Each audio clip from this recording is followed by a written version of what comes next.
안녕하세요. 오늘도 행정학 연습 계속 수업을 이어서 하겠는데 중간고사 이전까지의 진도를 아마 오늘 수업에 다 끝낼 것 같습니다. 그 교재를 완전히 뒤로 넘기시면은 435쪽이요. 435쪽에 전자정부라는 부분이 있습니다. 자, 그래서 오늘은 전자정부 그리고 행정통제 이 부분을까지 마치면 아마 이 책의 정확하게 절반을 중간고사 전까지 진도를 나간 걸 거예요. 그래서 오늘은 비교적 간단한 좀 내용들을 말씀을 드릴 텐데, 전자정부와 행정통제는 이게 이제 대학교마다 대체로 다 개별 과목으로 있는 것들입니다. 예전에는 전자정부가 굉장히 제가 대학교 다녔을 때요. 너무 좀 새로운 좀 내용들이 많아서, 야, 이거 어떻게 공부해야 되지? 이런 좀 걱정이 있었는데, 지금은 전혀 그렇지가 않고, 오히려 여러분들이 전자정부를 저보다 더 잘할 수도 있어요. 이용자 면에서는 저보다도 활용도가 높을 수가 있습니다. 자, 그리고 이제 행정통제를 저는 대학교 다닐 때 굉장히 어려운 과목이라고 이야기를 들었고, 실제로 어렵게 들었었어요. 어렵게 들었는데, 제가 20년이 지난 현재 시점에서 봤을 때는 행정통제 요소가 너무 많아요. 그러니까 다시 말해서 일상에 이게 널려 있는 게 행정통제예요. 제가 보기에는요. 그래서 어렵지가 않습니다. 자, 먼저 전자정부부터 435쪽이요. 두 번째 문단입니다. 전자정부법이라는 게 있어요. 이 전자정부란 정보통신기술을 활용해서 행정기관 정부, 모든 정부의 업무를 전자화한다. 효율적으로 일하는 정부를 전자정부라고 합니다. 뭐 부연 설명 드릴 게 없습니다. 이거는. 그리고 435쪽에 맨 아랫줄이요. 전자정부가 추구하는 목적에 초점을 둔다고 하면은 전자정부는 행정의 효율성과 민주성을 향상시킬 수 있는 것이다. 그리고 맨 아랫줄이요. 435쪽에 다른 하나는 전자정부를 과정에 초점에 둔다고 하면은, 자, 전자정부는 436쪽의 맨 위에 줄입니다. 정보통신기술의 발달로 이루어지는 게 아니라 정부 혁신의 전체적인 노력이라고 보는 그런 관점입니다. 자, 그래서 뭐 별거 아니에요. 요 1번, 2번 지금 얘기한 겁니다. 정부 혁신의 방법이면서 과정이다. 그리고 옛날에 손으로 써서 이거를 계산기를 두드려서 맞추는 거하고는 너무나 많이 달라졌기 때문에 여기에 대해서는 뭐 제가 오히려 더 설명을 드리면 이상한 거고요. 자, 436쪽에 전자정부의 이념적 기초라고 얘기하는데, 거기 제목만 보시면 됩니다. 행정 내부의 효율성 제고.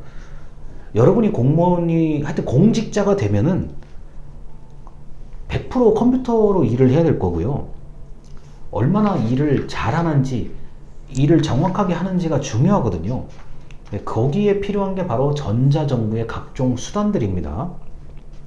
자, 그 다음에 그 437쪽에 전자민주주의라고 하는데, 제가 어렸을 때 이 전자민주주의는 굉장히 뭔가 엄청난 게 있는 거라고 생각을 했어요. 근데 지금 돌이켜보면 뭐 그렇게 엄청난 건 아닙니다.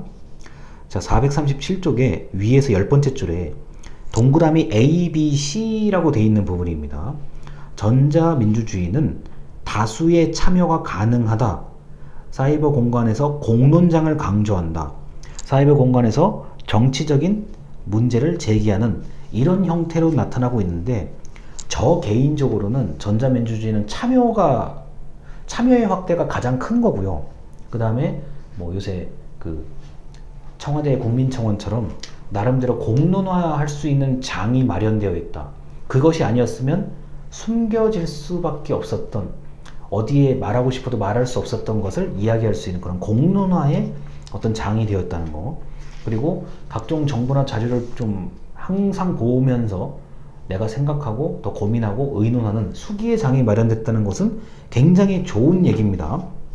자, 그런데 또 반면에 단점이 있죠. 437쪽에 아래에서 5번째 줄이요. 전체 인구 중에서 인터넷으로 자신의 의견을 표출하는 사람들은 소수에 불과하다. 대표성의 문제가 제기된다. 그리고 정보의 편중, 격차 등으로 참여의 불평등이 일어날 수 있다. 자, 그래서 이거에 대한 걱정이 예전에는 굉장히 컸었는데, 요새 그래도 스마트폰이 많이 이러한 문제를 덜어주는 것으로 봅니다. 다만 이런 건 있어요. 나라는 사람은 정부에서 무슨 일이 일어나든 별로 관심이 없어. 그러니까 본인이 관심이 없으면 할 말이 없어요. 자, 또는 나는 뉴스나 시사 문제에 잘 모르겠어. 그냥 들어본 것 같아. 이런 분들이라고 하면은 이 전자민주주의의 개념에서는 이게 좀 할 말이 별로 없어요. 왜냐면은 그렇게 관심이 없는 분들이 다 정보통신 기술을 다 잘 쓰고 있고 활용도 할 줄 알고 돈도 벌고 뭐도 할 줄 아는데 정부 영역이나 공공 영역에 관심이 없다. 그러면 진짜 할 말이 없어요. 다만 우리가 이제 뭐 대통령 선거라든가 뭐 어떤 그 지역을 위해서 일할 사람들을 뽑는 선출직 이런 의원님들을 뽑는 같은 경우는 뭐 그래도 관심을 가질 수가 있는데 뭐 그 이외의 것에 대해서 그런가 보다 이렇게 생각하시는 분들이 많거든요. 그래서 이런 경우는 뭐 특별히 제가 할 수 있는 말이 없어요. 자, 그리고 438쪽에 전자 거버넌스요. 그냥 전자 거버넌스에서 전자라는 말 빼면은 거버넌스입니다. 똑같아요. 다만 우리가 전자적 수단을 동원해서 또는 인터넷 공간에서 협력하고 공통의 목적을 달성한다는 얘기입니다. 438쪽의 맨 위에 줄이요. 자, 전자 거버넌스는 정보 기술을 바탕으로 인터넷 공간에서 정부, 기업, 시민 등 다양한 행위자가 수평적인 관계를 유지하고 공동의 목표를 추구하는 것으로 정의될 수 있다. 자, 다시 말씀드리지만 전자 거버넌스의 전자만 빼면은 거버넌스입니다. 거버넌스의 특성은 우리가 행정 이론에서 배운 거하고 100% 같아요. 제가 보기에는요. 100% 같고 우리가 전자 거버넌스다 보니까 좀 일 처리를 빨리 효율적으로 할 수 있다는 장점이 있죠. 그리고 뭐 옛날에는 반드시 모였어야만 되는데 이제는 자료나 이런 것들을 다 공유하면서 동시에 협업할 수도 있는 거고요. 자, 그래서 전자 거버넌스의 뭐 이야기들은 많은데 굳이 이걸 사례로 얘기하자면은 뭐 책에 나와 있는 것도 있는데 어떤 주제를 하나 이렇게 공개해 놓고 그 주제에 대한 생각을 좀 듣는 것부터가 사실은 전자 거버넌스이고요. 그리고 이제 저 같은 경우 요새 뭘 하냐면은 성범죄, 온라인으로 성범죄 일어나는 거 있잖아요. 뭐 음란물을 게시한다던가 아니면은 뭐 성매매를 이렇게 알선한다던가 이런 게시물들이 엄청 많더라고요. 제 예상보다는요. 뭐 이게 그런 것들을 이제 우리가 주소, 링크라고 하죠. 이런 것들을 예를 들어서 어떤 기관에다가 이렇게 알려주는 지금 그런 활동을 하고 있는데 그거는 정부에서만 하기에는 좀 벅찬 활동이에요. 자, 그래서 일반 시민들, 참여자들을 모집을 해서 저 같은 사람들 또는 그러한 매매라든가 성 문제에 굉장히 경각심을 가지고 있는 시민들을 모아서 자유롭게 일단 활동을 하는 거죠. 뭐 어떤 사람은 100건을 신고하는 사람도 있고 저 같은 사람들은 10건 정도를 신고하는데 하여튼 신고를 하면은 이게 엄청나게 많아요. 모아보면요. 뭐 우리가 SNS 뿐만 아니라 일반적인 홈페이지 등등에 굉장히 많더라고요. 그래서 그런 것들은 정부만으로는 좀 벅차니까 시민과 협력해서 그런 성범죄 뭐 예를 들어서 뭐 종류가 원체 다양해가지고 말씀을 드리기가 뭐한데 그러한 뭐 각종 은밀하고 은폐되어 있고 전자적인 수단을 동원해서 하는 그런 범죄들을 다 이렇게 캡처하거나 링크를 다 보내서 그런 활동을 못하게 하는 것들. 자, 이런 게 바로 이제 제가 현재 하고 있는 전자 거버넌스의 한 형태라고 보고 있습니다. 목적도 같고 시민과 정부가 협력한다는 점에 대해서는 거버넌스의 형태라고 볼 수가 있어요.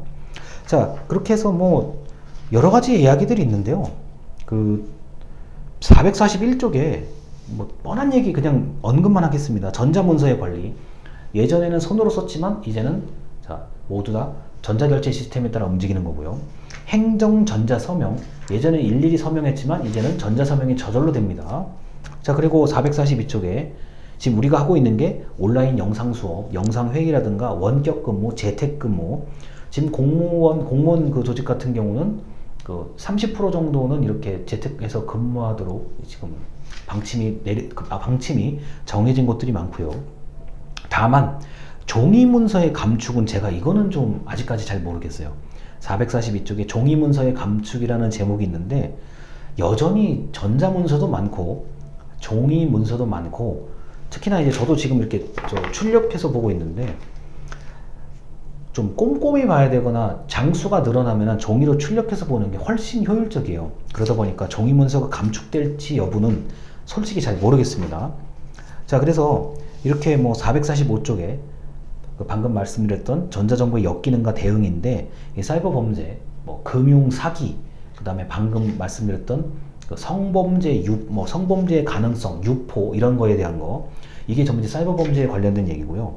그 경찰청을 중심으로 그리고 전국 부처마다 이 사이버 범죄에 대응하고 있는 역량들이 있습니다. 자, 그리고 그 가장 이제 강력한 형태가 이제 그 외부에서 들어오는 해킹, 이른바 디도스 공격 같은 경우는 정부에서 제대로 막지 못하면 상당히 문제가 될 수도 있습니다. 우리나라가 지금 전자 시스템으로 되어 있는 게 너무나 많아가지고 한번 잘못돼 버리면 굉장히 애를 먹게 돼 있어요. 그리고 전자 감시 사회의 가능성인데, 이거는 이제 그 정부가 너무나 개인의 행동이나 어떤 거래 내역, 뭐 동작 이런 것들을 모두 감시하고 있는 거 아니냐, 또는 개인의 동의 없이 정보를 활용하고 있는 거 아니냐, 이런 문제가 있을 수가 있습니다.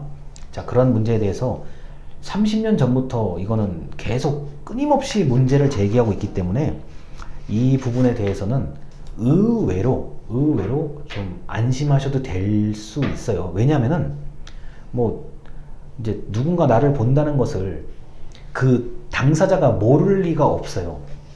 내가 감시당한다? 그걸 모를 리가 없어요. 시간이 지나면 알게 되거든요. 그렇기 때문에 이 전자감시, 전자통제에 대한 부분은 끊임없이 문제를 제기하고 있습니다. 그리고 446쪽에 정보 격차의 문제인데, 결국 이거는 교육이에요. 교육, 뭐 어린이 교육, 뭐 어르신 교육부터 해서 이 흔히 말하는 줌, 우리가 지금 원격 화상의 줌을 가장 널리 쓰고 있는데, 이거에 대한 교육 같은 거 이미 작년 하반기부터 제가 살고 있는 동네의 어르신들에게 이미 교육이 다 끝난 상태에 있습니다. 자, 정보 격차의 문제까지 있고요. 여기까지가 이제 기본적인 전자정부의 얘기인데, 이 책의 446쪽부터 448쪽까지 이제 새로운 정보 기술에 대한 이야기가 좀 많이 없는 편에 속해요.